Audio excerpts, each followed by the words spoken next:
गुरुदेव ध्यान शंकराय नमः। प्रिय दर्शकों नमस्कार, मैं ज्योतिषाचार्य जिगर पर एक बार फिर आप सबका स्वागत करता हूं। और आज अभी मैं बैठा हुआ था 15 जून की शाम को,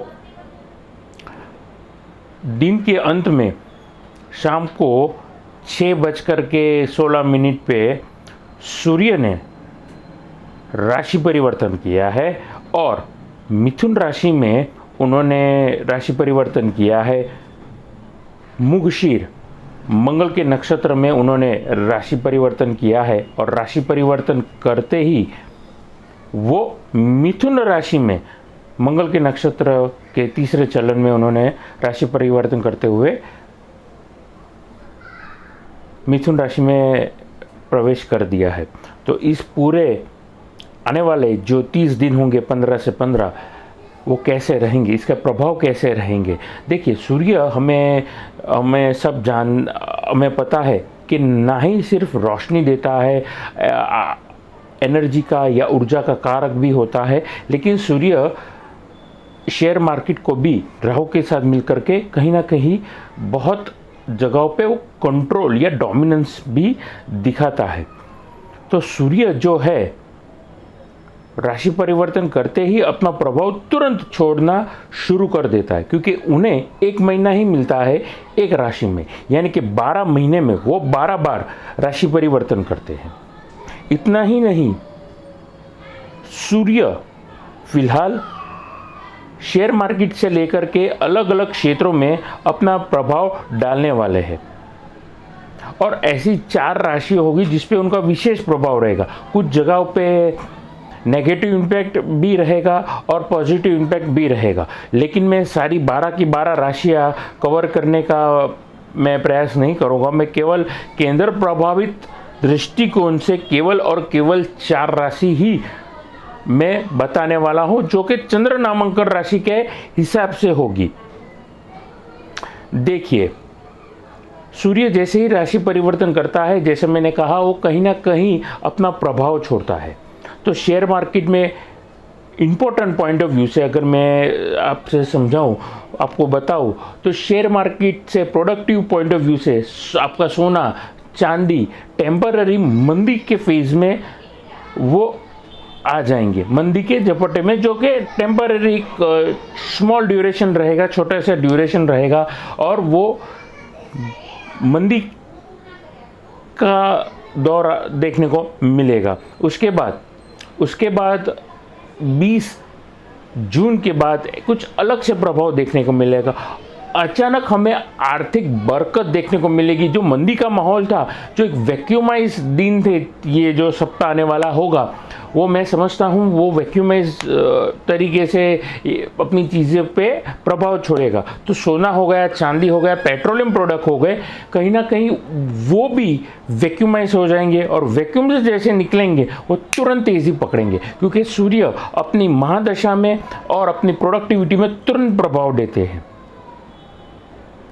ये मेरी बात को आप ध्यान में रखिए। आगे जाकर के जब हम महीने के अंत की तरफ और नए महीने की शुरुआत की तरफ जाते हैं, यानी कि जून की लास्ट वीक और जुलाई की कुछ शुरुआती दिनों में मैं समझता हूँ ज़बरदस्त तेज़ी या मंदी देखने को मिलेगी। अब किन किन जगहों पे हमें ऐसे इम्पैक्ट देखने को मिलेगा। देखिए, शुरुआत के दिनों में हो सकता है कि वो अपना वैक्यूम प्रभाव देते रहे, या वैक्यूम होने के बाद तुरंत से तेजी दे, या तुरंत तेजी के बाद वैक्यूमाइज सिचुएशन क्रिएट कर सकते हैं। अब कौन सी जगह होगी, वो कौन से क्षेत्र होंगे। देखिए, एफएमसीजी में मैं समझता हूँ खाने पीने की जो भी पैक फूड्स रहते हैं उनमें वो टेम्पररी फेज ला सकते हैं। उसके अलावा पूजा सामग्री की चीज़ों में, अनाजों में, आपके जितने भी आप प्रोटीन फूड खाते हैं, पैक फूड में पर्टिकुलर प्रोटीन फूड, तेल में, ये सारी चीज़ों में अपना मैं समझता हूँ प्रभाव ज़रूर डालते हैं। लेकिन यहाँ पर देखने वाली बात यह होगी कि कहीं ना कहीं ऐसी बात में, ऐसी चीज़ों में जैसे ही मंदी निकलती है तुरंत तेजी देगी, क्योंकि कहीं ना कहीं मंगल की चौथी दृष्टि गुरु पे शुभ प्रभाव भी देती है। उसके साथ साथ शनि की विशेष दृष्टि मेष राशि पे होने जा रही है, वो भी मेष राशि को देख रहे हैं तीसरी दृष्टि से, और मंगल भी चौथी दृष्टि से कहीं ना कहीं पॉजिटिव इम्पैक्ट डाल रहे हैं। तो जब भी आपको लगे कि वैक्यूमाइज वाली सिचुएशन क्रिएट हो रही है, तुरंत कुछ दिन आप वेट करेंगे और आप ऑब्जर्व करिए कि मेरे जो भी प्रिडिक्शंस रहते हैं शेयर मार्केट को लेकर के, आप देखिए तुरंत के तुरंत वो वैक्यूमाइज वाली सिचुएशन है वो ब्लास्ट की तरह, यानी कि वो इतने ज़ोरों से निकलती है कि तुरंत मार्केट में तेज़ी देखने को मिलती है। लोग भूल जाते हैं कि कुछ दिन पहले मंदी थी, क्योंकि हमें कहीं ना कहीं आर्थिक लाभ भी देखने को मिल रहा है। अब आगे मैं बातचीत करना चाहूँगा कुछ ऐसी चीज़ों के बारे में जो अपने इम्पैक्ट छोड़ने वाली है। तेल, पैकिंग फूड, कपड़े, कपास वगैरह, ये सारी चीज़ें पे आपको विशेषता से ध्यान रखना है। अब आगे मैं बातचीत करना चाहूँगा पहली भाग्यशाली राशि के बारे में। केंद्र प्रभाव सूर्यदेव यहाँ पे ज़रूर छोड़ने वाले हैं।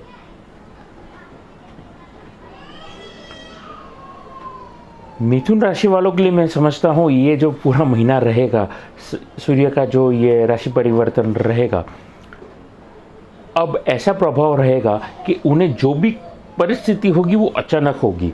जैसे मान के चलिए अचानक आपके सामने कोई खर्चा आके रह जाएगा, रुक जाएगा, वो अचानक से आएगा।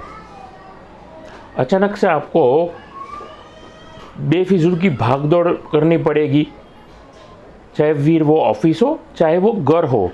जो भी चीज़ें होगी, जो भी चीज़ें घटेगी वो अचानक से घटेगी। अचानक से आपका फैमिली के साथ प्रोग्राम बन सकता है और अच्छी चीज़ों के लिए, सुख सुविधा के लिए, मूवी के लिए, शॉपिंग के लिए प्रोग्राम बन सकता है, और परिवार को खुश रखने के लिए अनएक्सपेक्टेड प्लान बन सकता है और खुशियाँ मिल सकती है, लेकिन वो अचानक रहेगी। उसके साथ साथ देखिए अंत में अचानक आपको कोई अपना प्रिय साथी, प्रिय कोई दोस्त या रिश्तेदार मिल सकता है, कोई ऐसा व्यक्ति जिसको आप ढूंढ रहे थे या काफ़ी समय से आप मिले नहीं थे, तो आपको मन में काफ़ी प्रफुल्लितता होगी, प्रफुल्लित होगा आपका मन, मेरा कहने का मतलब ये था। और कहीं ना कहीं मैं ये समझता हूँ उसकी वजह से आपकी परिवार में पारिवारिक खुशियाँ भी देखने को हमें मिलेगी। आगे एक और भाग्यशाली राशि के बारे में बातचीत करते हैं। कहना चाहूँगा जैसा कि आप पढ़ चुके हैं वो है कन्या राशि। देखिए कन्या राशि भी केंद्र प्रभावित राशि में मैं कंसिडर करता हूँ उसको, और मैं समझता हूँ कि आपको धीरे धीरे ही सही लेकिन प्रोफेशनल लाइफ में आप मनचाहा मुकाम हासिल कर सकते हैं इन 30 दिनों में। आप मनचाही बरकत, आर्थिक बरकत भी हो सकती है, और आपकी पास नई अनएक्सपेक्टेड या जिस जगह पे आप जाना चाहते थे वो प्रोग्रेस भी देखने को मिल सकता है।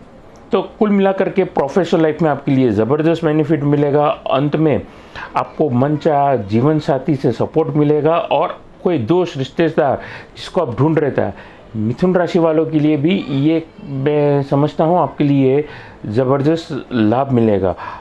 यहाँ पर आपको ध्यान ये रखना है कि अथात प्रयास करने के बाद, मेहनत करने के बाद आपको आर्थिक लाभ मिलने वाला है ऑफिस में प्रोफेशनल पॉइंट ऑफ व्यू से। तो आप देख लीजिएगा किसी भी तरीके से अगर आपने मेहनत की और जब चीज़ आपके सामने हो तो प्रेजेंस ऑफ माइंड के साथ नई रोल्स, नई रिस्पॉन्सिबिलिटी और आर्थिक बरकत को, रिस्पॉन्सिबिलिटी को उठाने से पहले पैसे के सामने ना देखते हुए काम को तरफ ध्यान से उसकी तरफ देखिए, सोचिए। अगर जॉब में आपको प्रमोशन मिला है तो प्रमोशन लेटर के साथ साथ आपको नए रोल में नए रिस्पॉन्सिबिलिटीज़ और नई ड्यूटीज़ दी जाएगी। तो उसमें अगर क्या कोई आप बदलाव चाहते हैं, ये सारी चीज़ें आपको परखनी होगी, बदलाव करने होंगे, और फिर वो आप प्रमोशन एक्सेप्ट करेंगे। तो आपके लिए बेहतरीन अनुभव होगा। और वही चीज़ मैं कहूँगा बिज़नेस वालों के लिए, बिजनेसमैन व्यक्ति के लिए या खुद का जिसका व्यवसाय है ऐसे व्यक्तियों के लिए भी वही चीज़ एप्लीकेबल है। नए कॉन्ट्रैक्ट मिलेंगे, अगर गवर्नमेंट कॉन्ट्रैक्ट है या प्राइवेट कॉन्ट्रैक्टर है तो टर्म्स एंड कंडीशन आप पढ़िए, और या फिर पुराने कोई टर्म्स एंड कंडीशन में अगर आप चेंज लाना चाहते हैं तो आप सोच समझ करके डिसीजन लेंगे तो आपके लिए बेहतरीन ये अनुभव रहेगा। अगली भाग्यशाली राशि है वो है कन्या के बाद देवगुरु बृहस्पति की पहली राशि, वो है धनु राशि। देखिए धनु राशि, कहीं ना कहीं धनु राशि के लोग बड़े विचलित रहेंगे, अनएक्सपेक्टेड भागदौड़ रहेगी, एमलेस घूमेंगे। अंग्रेजी में कहावत है roaming like a goat but roaming like a aimless goat. ये चीज़ ध्यान रखिए, आप घूम तो रहे हैं लेकिन आपके जीवन में अगर ध्येय नहीं होगा, कोई टारगेट नहीं होगा, लक्ष्य नहीं होगा तो आपके लिए तकलीफ होगी। तो आप सोचिए कि आपको क्या करना है। मैं उन लोगों के लिए कह रहा हूँ जो कि लाइफ में एमलेसली घूम रहे हैं, बिजनेस कर रहे हैं तो पता नहीं है क्यों, दाल रोटी मिल रही है, पैसा मिल रहा है तो कर रहे हैं। नौकरी पेशा वर्ग के लिए भी वही चीज़ एप्लीकेबल है, पगार मिल रहा है, सैलरी मिल रही है तो काम किए जा रहे हैं, लेकिन लाइफ में जाना कहाँ पर है ये सोचना पड़ेगा, प्लानिंग करनी पड़ेगी, और प्लानिंग के बाद उसको सेफली एग्जीक्यूट भी करना पड़ेगा कि आप खुद को क्या, किधर और कहाँ पे देखना चाहते हो आज के 5 साल के बाद, आज से 10 साल के बाद। प्रॉपर प्लानिंग और एग्जीक्यूशन के साथ अगर आप काम करेंगे तो मैं समझता हूँ आपके लिए बड़ा ज़बरदस्त फ़ायदा होगा।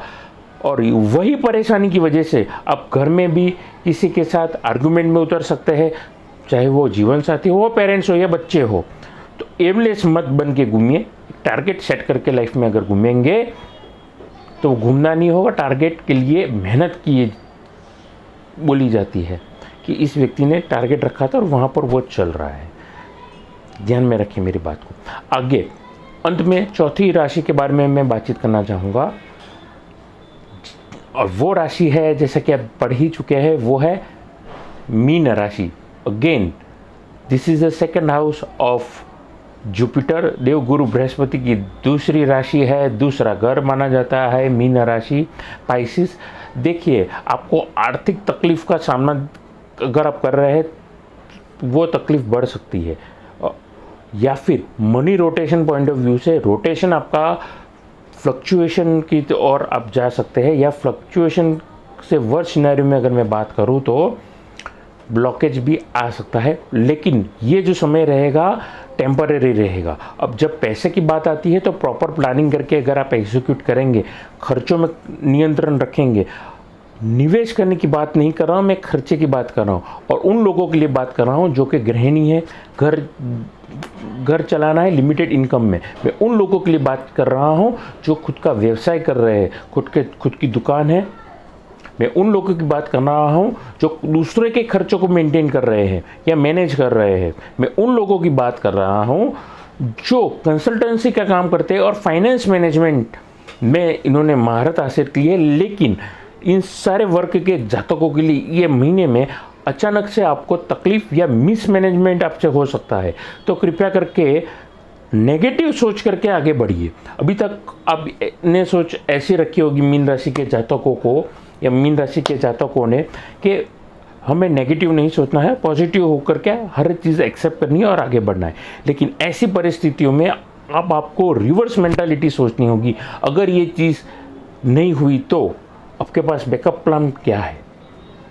अगर ए प्लान आपका फ्लॉप गया या डिजास्टर हो जाता है कुछ भी, तो आपके पास बैकअप प्लान के हिसाब से प्लान बी और क्या प्लान सी है। अगर वैसी बारीकी से अगर आप प्लान करेंगे तो मैं समझता हूँ आपके लिए ये मनी फ्लो नहीं एक चैलेंज होगा। और चैलेंज के बाद जब भी चैलेंज होता है तो तूफान के बाद होती है एक शांति। तो तैयार रहिए और प्लानिंग करिए, और तकलीफ वाली चीज़ों से भागिए मत, उसका सामना करिए और सीखिए उसमें से। तो ये थी मेरी बातचीत मीन राशि के बारे में, और यहीं पर अपनी वाणी को मैं आराम देना चाहूँगा। तो ये थी मेरी कुछ बातचीत जो मैंने करने की कोशिश की थी सूर्य के राशि परिवर्तन के बारे में। मिथुन राशि में उन्होंने राशि परिवर्तन किया है जैसा मैंने कहा। तो यही पर वाणी को मैं आराम देना चाहूँगा और जाने से पहले मैं निवेदन करना चाहूँगा कि मेरी यूट्यूब चैनल को ज़्यादा से ज़्यादा लाइक करिए, सब्सक्राइब करिए, नोटिफिकेशन बेल को दबाना ना भूलिएगा। और आप अच्छी क्वालिटी के रुद्राक्ष रत्न या श्री यंत्र लेना चाहते हैं, कुंडली विश्लेषण करवाना चाहते हैं, तो नीचे दिए गए नंबर पर फीस जमा करवा करके आप मेरा संपर्क कर सकते हैं। नमस्कार।